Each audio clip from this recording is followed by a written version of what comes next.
जय हिंद साथियों, कैसे हैं आप लोग।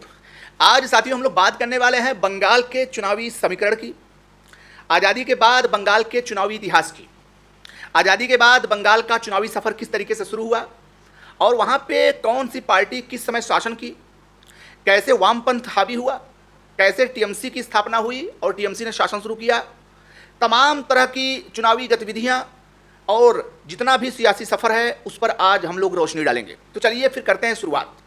साथियों 1947 में देश की आज़ादी के पश्चात बंगाल में सियासत की शुरुआत होती है, तमाम अन्य राज्यों की तरह ही। 1948 में पहली बार विधान चंद्र राय मुख्यमंत्री बनते हैं, वो भी भारतीय राष्ट्रीय कांग्रेस की तरफ से, क्योंकि उस समय भारतीय राष्ट्रीय कांग्रेस ही ओनली पार्टी थी। तो भारतीय राष्ट्रीय कांग्रेस की तरफ से विधान चंद्र राय बनते हैं बंगाल के मुख्यमंत्री 1948 ईस्वी में। 1948 से लेकर 1962 ईस्वी तक वो बंगाल के मुख्यमंत्री के पद पर रहते हैं। 1962 में उनकी मृत्यु हो जाती है और मृत्यु के पश्चात कांग्रेस के एक और मुख्यमंत्री बनते हैं प्रफुल्ल चंद्र सेन।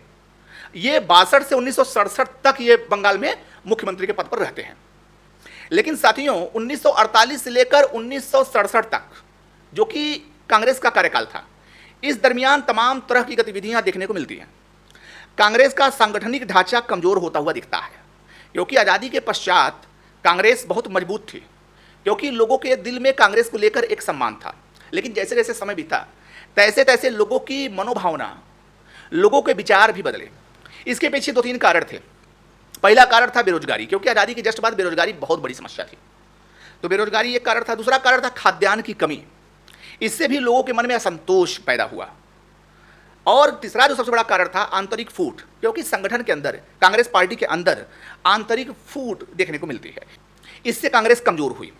इसके अलावा 1967 के बाद हम देखते हैं कि बंगाल के अंदर एक अलग प्रकार का इन्वायरमेंट पैदा होता है। 1967 जाते जाते बंगाल में कांग्रेस टूट जाती है और एक नई पार्टी कांग्रेस के अंदर से निकलती है, बांग्ला कांग्रेस। बांग्ला कांग्रेस जो थी वो कांग्रेस से ही निकली, क्योंकि मतांतर।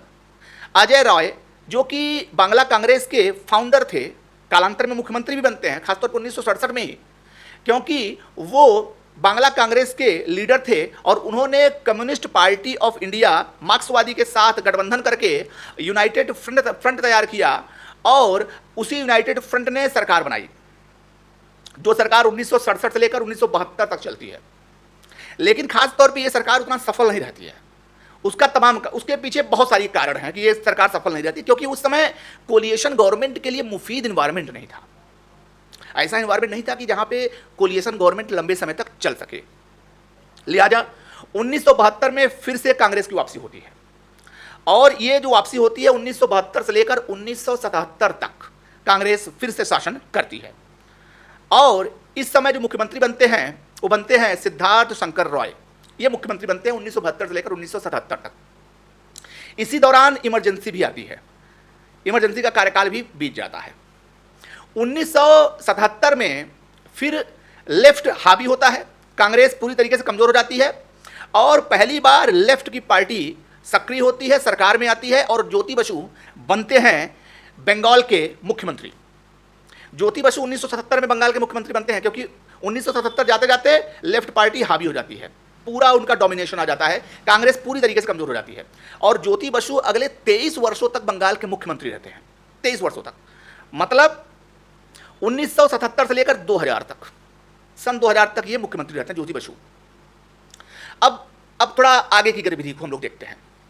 1998 में एक नई पार्टी का उदय होता है, क्योंकि 23 साल के कार्यकाल के दौरान बंगाल के लोग लेफ्ट की पार्टी से ऊब चुके थे, एंटी इनकम्बेंसी की भावना आ गई थी और इसी बीच एक नई पार्टी टीएमसी का उदय होता है।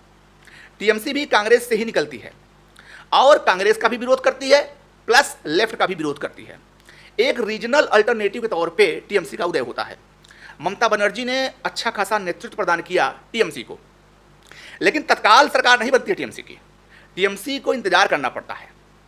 सन 2000 में बुद्धदेव भट्टाचार्य बंगाल के मुख्यमंत्री बनते हैं और बुद्धदेव भट्टाचार्य 2000 से लेकर 2011 तक मुख्यमंत्री के पद पर रहते हैं और इसी दौरान होता है असली खेल, क्योंकि ममता बनर्जी ने इसी दौरान उन तमाम मुद्दों को उठाया और बुद्धदेव भट्टाचार्य को घेरने का काम किया। हालांकि बुद्धदेव भट्टाचार्य काफ़ी प्रोग्रेसिव सोच के आदमी थे, उन्होंने इंडस्ट्रियलाइजेशन को आगे बढ़ाने का काम किया, प्लस आईटी सेक्टर में निवेश को भी काफ़ी पुश प्रदान किया।